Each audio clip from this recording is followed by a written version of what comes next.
Le gouvernement chinois redouble d'efforts afin d'enrayer l'expansion du parc immobilier qui reste excédentaire, surtout dans les villes de troisième et de quatrième rang. Les agriculteurs et les travailleurs migrants en sont les premiers bénéficiaires. Tandis que les ventes immobilières dans les villes de premier et de deuxième rang se rétablissent, les villes de troisième et de quatrième rang sont toujours en difficulté.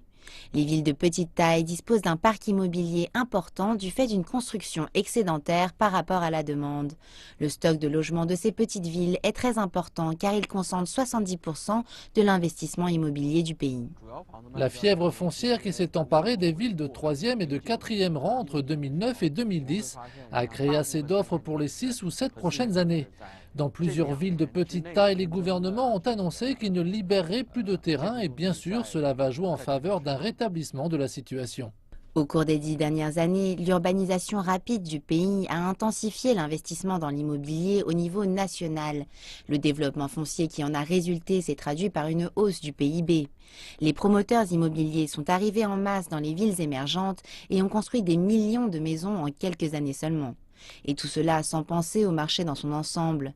La ville d'Ordos, en Mongolie intérieure, est entourée de prairies et constitue un parfait exemple de ce que l'on appelle à présent les villes fantômes. Le sous-développement industriel et le manque de population y ont laissé un grand nombre de constructions inhabitées et invendues.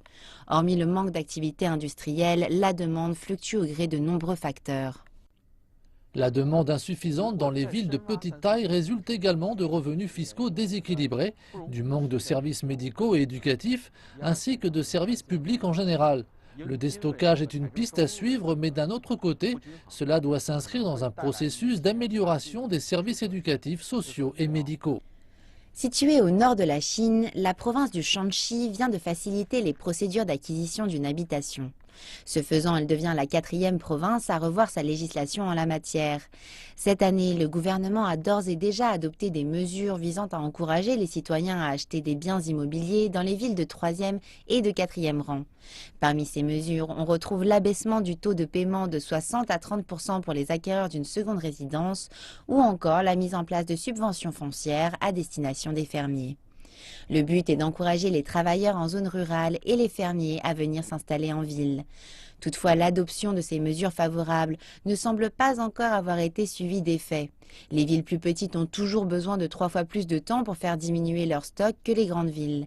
Yuan Yuejin, directeur de recherche à l'Institut R&D, explique qu'il revient au gouvernement de créer des conditions attractives pour les populations dans ces villes de moindre envergure. La clé est d'introduire plus d'industrie. Le gouvernement devrait développer de nouveaux foyers de croissance dans les villes de petite et de moyenne taille. Il faut combiner cela à une production agricole, des politiques sociales et des infrastructures de transport. De cette façon, des parcs industriels et des quartiers commerçants pourraient être créés, ce qui attirerait plus de monde. Le marché immobilier s'en porterait mieux. Yann recommande également aux municipalités d'établir des plans d'aménagement urbain, ce qui implique notamment de limiter les terrains attribués aux constructions résidentielles et de récupérer les constructions inutilisées afin de les réemployer. Toutefois, personne ne peut aujourd'hui affirmer avec certitude qu'il existe une solution à court terme au problème du large stock de logements inhabités en Chine.